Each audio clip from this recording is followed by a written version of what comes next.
Hello students, in this video we'll construct the Lommel orthogonality relationships for Bessel functions. Let's let alpha and beta be real numbers, and u of x is j0, the zeroth Bessel function, at alpha x, and v of x is j0 of beta x. Then u and v satisfy the equations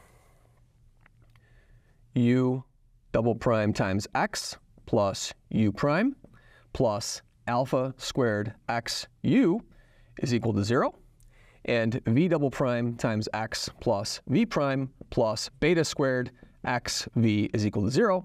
I can prove that by making a linear change of variables in the Bessel equation of order 0, right? So you can check if you do the second derivative of this equation, you get an alpha. If you do a first derivative, you get an alpha out. Do a second derivative, you get alpha squared out. Plug that into the Bessel equation. You see the only thing that changes the Bessel equation, you get an extra factor of alpha squared in the times the function when you do the differential equation.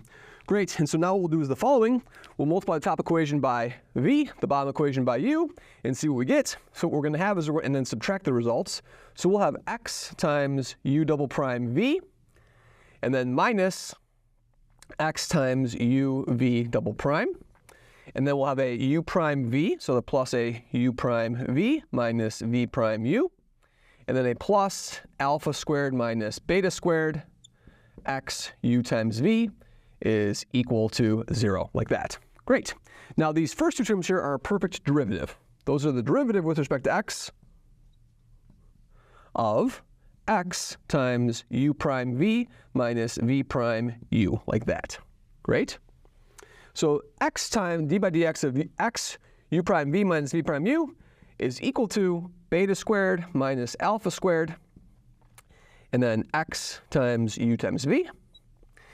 And now what we'll do is the following. We're going to integrate this. So now we're going to make an assumption. So assume now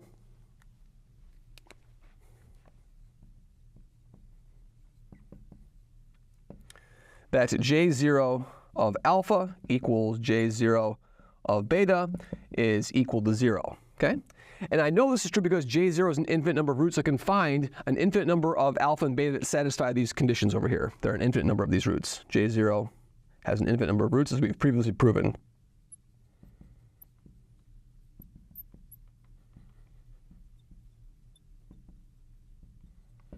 Like that. Great. And so now I'm going to integrate this relationship between 0 and 1. That's going to give us the Lommel formula.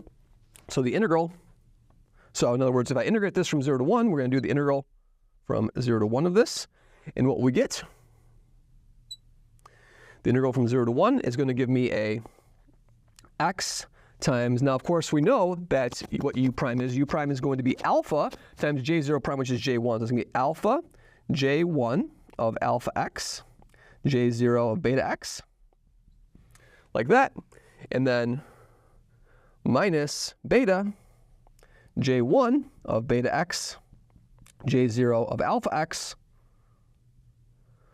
evaluated from 0 to 1, is equal to this beta squared minus alpha squared integral from 0 to 1 of x j0 of alpha x, j0 of beta x dx, like so.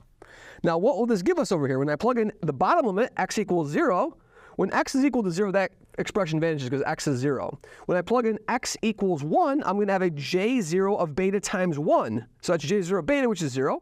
And this one over here will have a j0 of alpha times 1, which is alpha, and that's going to be 0. So we know that this is going to give us 0, and this is the Lommel relationship, that the integral from 0 to 1, that if beta is not equal to alpha, of course, and alpha is not equal to beta, is what we're going to also assume. So this expression is not 0. That says that the integral from 0 to 1 of j0 of x times j0 of alpha x, j0 of beta x dx is equal to 0 if alpha is not equal to beta. And this is the Lommel formula. So this is Lommel's formula.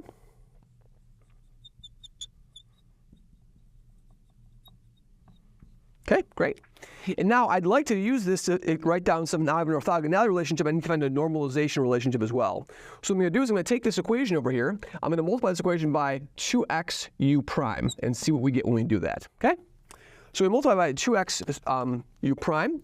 this becomes 2x u prime, and then times what? Well, I'm going to write this in a more elementary way. This is really the derivative with respect to x of x times u prime, like that. Those first two terms can be compactified like that. And then I'm going to have a what? Then I'm going to have a 2 alpha squared plus 2 alpha squared x squared. And then I'll have a u prime. U prime is equal to 0. Let's make sure we have everything. We have an alpha squared. We have an x in it. We have an alpha squared, an x and an x, a 2, a u and a u prime. Excellent.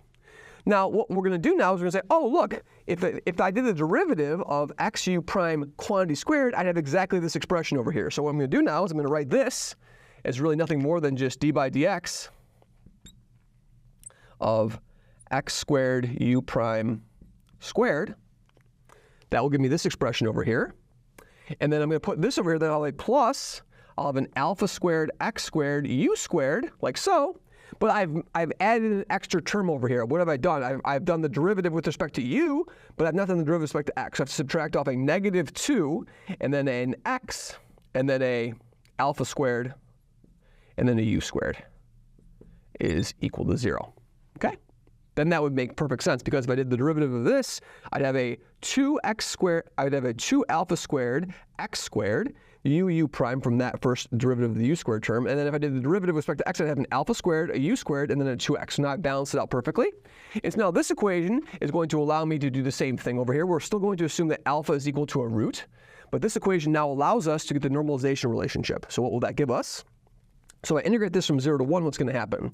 So we'll have x times what?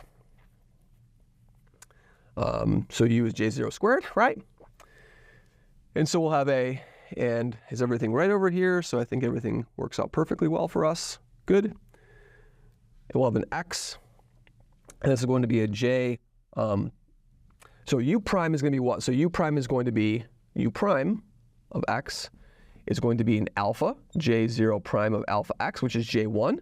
So this is going to be an x squared over there, and then j1, so that's going to be a j1 now, j1 of alpha x quantity squared, is that first term over there, plus alpha squared x squared, and then j0 squared of alpha x from 0 to 1 is going to be equal to 2 alpha squared, then the integral, and of course I have an alpha squared over here as well, alpha squared like that, because of the derivative over here is going to be that's going to be alpha squared j1. Good.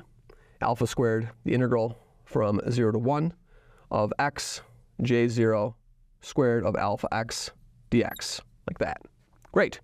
And now, of course, if I plug in 0 or 1 to this expression over here, I use the fact that j0 of alpha is equal to 0 since it's a root, and when I plug in x equals 0, I just get a 0 over here, so those terms are gone when you plug them in.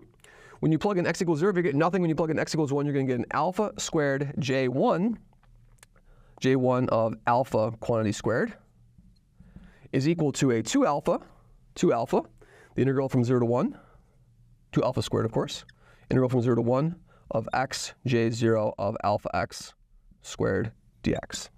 Excellent. Now the alpha squareds cancel out, and now you have the following relationship. Okay? So our relationship, therefore, is that j1, so the integral from 0 to 1 of x j0 squared of alpha x dx, the normalization constant we're going to need in our problems is going to be a j1 of alpha, the root quantity squared, all divided by 2. And so this is the Lommel normalization. This is Lommel's normalization for the family j0 of lambda x, lambda a root of j0. That family is an orthogonal family, orthogonal on 0, 1, with respect to the weight x dx with respect to that measure over there, right? And of course, that measure is singular because it vanishes at the origin, right?